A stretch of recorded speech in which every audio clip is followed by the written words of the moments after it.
ഉപതെരഞ്ഞെടുപ്പ് നടക്കുന്ന വയനാട് ചേലക്കര മണ്ഡലങ്ങളിൽ രാവിലെ 7 മണിക്ക് തന്നെ വോട്ടെടുപ്പ് ആരംഭിച്ചു. എന്നാൽ 2 മണ്ഡലങ്ങളിലും പലയിടത്തും വോട്ടിംഗ് മെഷീൻ പണിമുടക്കിയതിനാൽ രാവിലെ തന്നെ പോളിംഗ് തടസ്സപ്പെട്ടു. തിരുവമ്പാടി മണ്ഡലത്തിൽ 2ഇടത്ത് വോട്ടിംഗ് മെഷീൻ തകരാർ കണ്ടെത്തി. കൂടരഞ്ഞി പഞ്ചായത്തിലെ പൂവാറന്തോട് ബൂത്തിലും വോട്ടിംഗ് മെഷീൻ പണിമുടക്കി. ഉപതെരഞ്ഞെടുപ്പ് നടക്കുന്ന വയനാട് ചേലക്കര മണ്ഡലങ്ങളിൽ 7 മണിക്ക് തന്നെ വോട്ടെടുപ്പ് ആരംഭിച്ചു. രാവിലെ തന്നെ ബൂത്തുകളിൽ വോട്ട് ചെയ്യാനെത്തിയവരുടെ നീണ്ട നിരയാണ് കാണാൻ സാധിച്ചത്. 2 മണ്ഡലങ്ങളിലും പലയിടത്തും വോട്ടിംഗ് മെഷീൻ പണിമുടക്കിയതിനാൽ രാവിലെ തന്നെ പോളിംഗ് തടസ്സപ്പെട്ടു. വയനാട് ലോക്സഭാ മണ്ഡലത്തിലെ 117 നമ്പർ ബൂത്തിൽ വോട്ടിംഗ് തടസ്സപ്പെട്ടു. വോട്ടിംഗ് യന്ത്രത്തിലെ തകരാറാണ് കാരണം.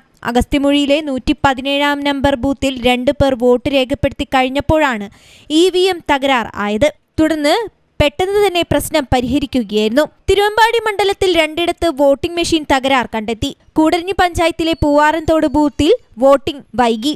8 മണിയോടെയാണ് ഇവിടെ വോട്ടിംഗ് ആരംഭിക്കാൻ സാധിച്ചത്. ചേലക്കരയിൽ 6 സ്ഥാനാർത്ഥികളും വയനാട്ടിൽ 16 സ്ഥാനാർത്ഥികളുമാണ് ജനവിധി തേടുന്നത്. വയനാട്ടിൽ 7 നിയമസഭാ മണ്ഡലങ്ങളിലായി 14.71 ലക്ഷം സമ്മതിദായകരാണുള്ളത്. ഉരുൾപൊട്ടൽ ദുരന്തമുണ്ടായ മേഖലയിലെ വോട്ടർമാർക്കായി 3 ബൂത്തുകൾ തയ്യാറാക്കിയിട്ടുണ്ട്.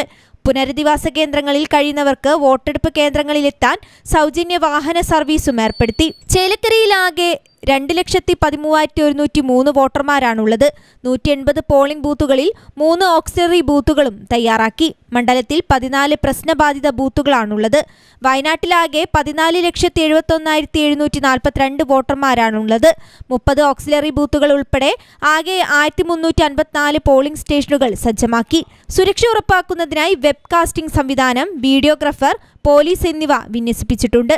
ബൂത്തുകളിലെത്തുന്ന ഓരോ വോട്ടറും വോട്ട് ചെയ്യാനെത്തുന്നതും രേഖപ്പെടുത്തിയതിനു ശേഷം പുറത്തിറങ്ങുന്നതും ഉൾപ്പെടെയുള്ള മുഴുവൻ ദൃശ്യങ്ങളും ചിത്രീകരിക്കും. മണ്ഡലത്തിലെ മുഴുവൻ പോളിംഗ് ബൂത്തുകളും ക്യാമറ നിരീക്ഷണത്തിലാണ്.